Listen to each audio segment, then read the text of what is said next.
यहाँ पे जो स्टैचू ऑफ यूनिटी बना है तब से हम बर्बाद हो गए। ये भाजपा सरकार चोर है, उसको यहाँ से हम हटाना चाहते हैं। ये हमारा जमीन छीन लेते हैं, सब विनाश हुआ है, यहाँ कोई विकास नहीं हुआ है। बहुत डंका बजता है प्रधानमंत्री मोदी के द्वारा कि स्टैचू ऑफ यूनिटी जो हमने बनाया है, जो ठीक मेरे पीछे आपको दिखाई दे रहा है, उससे आदिवासियों का नहीं देश का भी गौरव बड़ा ऊंचा हुआ है। यह आदिवासी समाज के लोग हैं, इन्हीं की ज़मीनों पर, इन्हीं के परिवार वालों पर, इन्हीं के खानदानों की ज़मीनों पर यह बना हुआ स्टैचू ऑफ यूनिटी है, जिसको पूरे देश के लोग देखने आते हैं। आइए जरा स्थानीय स्तर पर लोगों से जानते हैं कि क्या फ़ायदा हुआ है, आपको क्या फ़ायदा हुआ है, क्या आप लोगों की ज़िंदगी बेहतर हो गई है? हमारा कुछ फायदा नहीं हुआ है यहाँ पे। यहाँ पे जो स्टैचू ऑफ यूनिटी बना है तब से हम बर्बाद हो गए, क्योंकि हमको कोई फायदा नहीं है। ये दुकान चलते है, जो दुकान से तो वही से लाना, खाना पीना सब दुकान में से लाना पड़ता है। जो जमीन था हमारा वो सरकार ने ले लिया, वापस सामने जमीन दिया नहीं है। ये भाजपा सरकार चोर है, उसको यहाँ से हम हटाना चाहते हैं। ये हमारा जमीन छीन लेते हैं। उसको नरेंद्र मोदी आता है तो बोलता है हमारा आदिवासी का विकास हुआ। क्या विकास हुआ? हमारा सब विनाश हुआ है, यहाँ कोई विकास नहीं हुआ है। जितना जमीन था वो तो ले लिया ना, डैम बनवा दिया, सरदार स्टैचू ऑफ यूनिटी बन गया, उन लोग का बगीचा बन गया। हमारा क्या बना?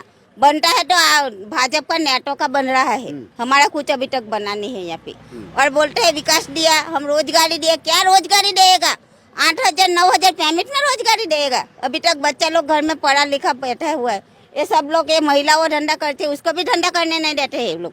और नेता आएगा भाजपा का, भाजपा का नेता आएगा तो ये सब फुटपाथ ऊपर बिकने वाला है। वो कच्चा माल लाता है, फ्रूट ला के बिक रहा है, उसको बोलेगा हट जाओ, नहीं हटेगा तो डंडा दिखाएगा पुलिस की दादागिरी यहाँ पे ज्यादा चल रही है। और कोई आएगा तो बोलेगा हटो हटो, कि हम मानुस नहीं है, हम भारत देश के नागरिक नहीं है, हमारा हक बनता है। यहाँ पे हमने जमीन का भोग दिया है और जमीन दिया है, जमीन का वापस जमीन दिया नहीं वो लोग ने हमको। और बोलता है तुम हट जाओ हट जाओ। क्या हमको भाजी मुड़ा समझते हैं भाजपा का नेता? मतलब जब भाजपा का नेता आता है तो आप लोगों को यहाँ से खदेड़ दिया जाता है, और जमीन आप लोगों की है। यह पीछे जो अमूल पार्लर दिखाई दे रहा है, जरा एक बार कैमरा घुमाइएगा, और यह सारा इलाका, ये सब कुछ आप ही लोगों का है? ये अमूल पालन बनाए है, मेरा ससुर जी के नाम पे जमीन है। ये पूरा नाम है और जमीन हमारे पास पूरा पुरावा है, और सरकार के पास कोई पुरावा नहीं है। वो अमूल पालन के लिए जगह जो लिया है वो भूपेंद्र शिक्षा मंत्री का है, वो शिक्षा मंत्री है। शिक्षा मंत्री है? हाँ, उसका है, भाजपा का नेता का है। सब भाजपा का नेता का बन रहा है स्टैचू में। और मोदी साहब आएगा तो बड़ी बड़ी फेंकेगी कि हमने आदिवासी को रोजगारी दिया। क्या रोजगारी देगा वो लोग? यहाँ पे कोई रोजगारी नहीं है।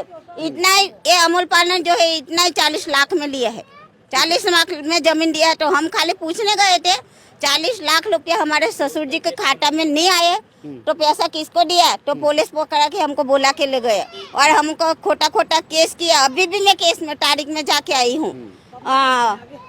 अच्छा, एक बात बताइए कि वो तो पक्का बना हुआ है, आपकी दुकान कच्ची है, ऐसा क्यों है? हमको पक्का बनाने का परमिशन नहीं देते हो लोग। अच्छा, हमको परमिशन किसी को नहीं देते? किसी को नहीं देते, और घर भी, मकान भी नहीं बनाने देते गांव में। तो हम तो लकड़ी का घर में रह रहे, हमारा कच्चा मकान है हमारा। आप पक्का मकान नहीं बना सकते? पक्का मकान बनाएगा तो आपको भगा देंगे, ऐसा बोलते हैं। अच्छा, वो धमकी दे रहा है। गाँव का सरपंच बोल रहा है तुमको हम कोई आवास नहीं मिलेगा, ऐसे सरपंच खुद बोलते हैं। और तलाठी जो जानते हैं ना, वो तलाठी बोलते हैं गाँव का, वो लोग बोलते हैं तुम पक्का मकान नहीं बोलना, गोड़ा में बनाए है। तो गोड़ा में क्या मकान बनाए है? किसी के पास 3 लड़का होगा, 2 लड़का होगा, वो कहाँ रहेगा? हमारे पास गाय बकरी भैंस मुर्गा सब लोग रखते हैं, उसको भी रहने के लिए जगह चाहिए ना। फिर वहाँ पे कोई जगह नहीं, हमको नहीं चाहिए पक्का मतलब मकान। आपका कुल ले दे के कहना है कि यहाँ भाजपा की लूट काफी तगड़ी है? ज्यादा है, भाजपा ही चल रही है यहाँ। तो सब भाजपा वाला ही तानाशाही कर रहा है। और अभी अंदर लोग को, जो अंदर स्टैचू अंदर वर्करों काम करते हैं ना, उन लोग को अभी धमकी देने में आई है बच्चा लोग को कि भाजपा को वोट नहीं देगा तो तुमको नौकरी से निकाल देगा। अच्छा। ऐसी कौन सी सरकार है नौकरी से निकालने वाली? मतलब जो लोग स्टैचू ऑफ यूनिटी के भीतर नौकरी कर रहे हैं, अगर वो भाजपा को वोट नहीं देंगे तो उनको नौकरी से निकालने का ऐसे धमकी दे रहा है लोगों को। अच्छा। ऐसे थोड़ी चलेगा कि धमकी देने वाला। अभी बोल रहा है कि यहाँ का लोग हमको मत नहीं देगा तो दुकान हटा देगा। कौन से सरकार में ऐसा नियम है कि दुकान हटा देगा? आता है धमकी देने? वो बहुत लोग है, यहाँ का नेता है हमारा। हमारा समाज का नेता धमकी दे रहा है। कि अगर भाजपा को वोट नहीं दोगे तो दुकानें तोड़वा दुकान भी देंगे। हटा देगा और बच्चा लोग को नौकरी से भी निकाल देगा ऐसे। अच्छा, हाँ, ऐसे धमकी दे रहे हैं यहाँ का। ऐसे थोड़ी चलेगा कि हम धमकी से डर जाएगा। मतलब मोदी जी को प्यार से वोट नहीं मिल रहा है यहाँ। हाँ, नहीं मिलेगा। मोदी चोर है, मोदी को क्या देगा? मोदी थोड़ा परिवार है, वो तो वांडा है साला, उसका क्या पड़ी है? जीने का हक तो हमारा है, हम तो परिवार वाले हैं ना।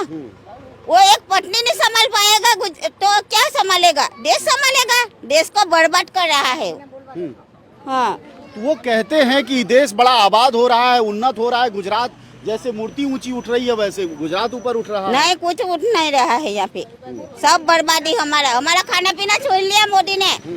मोदी क्या देगा हमको?